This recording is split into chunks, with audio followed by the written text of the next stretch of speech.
Often when we think about nutrients, we think about those that are important to a healthy lifestyle, but out in nature, too many nutrients can be a bad thing. For years, they've been winding up in Iowa's rivers and eventually in the Gulf of Mexico. 8 years ago, scientists rolled out what they called the nutrient reduction strategy, but progress is stagnant and climate change is making things more complicated. Local 5 meteorologists Brandon Lawrence and Taylor Kanost explain why this is such an uphill battle. Personally, I'm a big believer that the climate is changing unless we recognize and accept it and try to plan going forward. I'm very pessimistic about the planet that we're leaving to our kids. At first glance, water quality and climate change don't necessarily have an obvious connection. But there is one, and it starts with water runoff. When water moves from farmland to rivers and streams, it carries nutrients with it like phosphorus and nitrogen. Too many of these nutrients have a negative effect on water quality. Heavier rainfall events typically result in excess nutrients in Iowa's waterways. Climate change is leading to more heavy rainfall events, and as we see more heavy rainfall, it's becoming more and more challenging to combat nutrient contamination in our state's rivers and streams. Every year, nutrient runoff from Iowa and other states in the Mississippi River Basin spills into the Gulf of Mexico, creating an area known as the dead zone. In 2008, 12 states in the Mississippi River Basin, including Iowa, joined together to create a plan to curb the impact of too many nutrients in the water.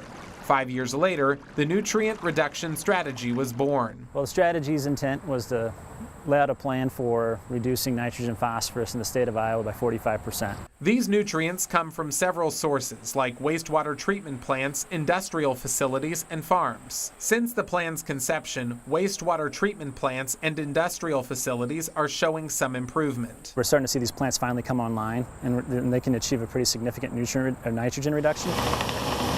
But agriculture is struggling a bit more and is still responsible for the majority of Iowa's nutrient loss. The strategy outlines ways farmers can reduce nutrient runoff on their property, things like rotating the crops they grow, reducing tillage, and closely monitoring fertilizer application. The most effective practices so far? Permanent structures built on the edge of fields like terraces, saturated buffers, and wetlands. Through a partnership with the state, Dallas County farmer Timothy Minton added wetlands to his property several years ago, effectively reducing nitrate loss by 52%. So it's really like a storage area for water and letting those nitrates settle out into the pool area. It's a great tool, but there aren't enough of these structures yet. Only about 100 private wetlands have been installed since 2003, well short of the strategy's goal. One of the scenarios that the strategy lays out calls for 4,000 wetlands. And you have to engineer, design, work with landowners to locate and find the opportunities for these wetlands.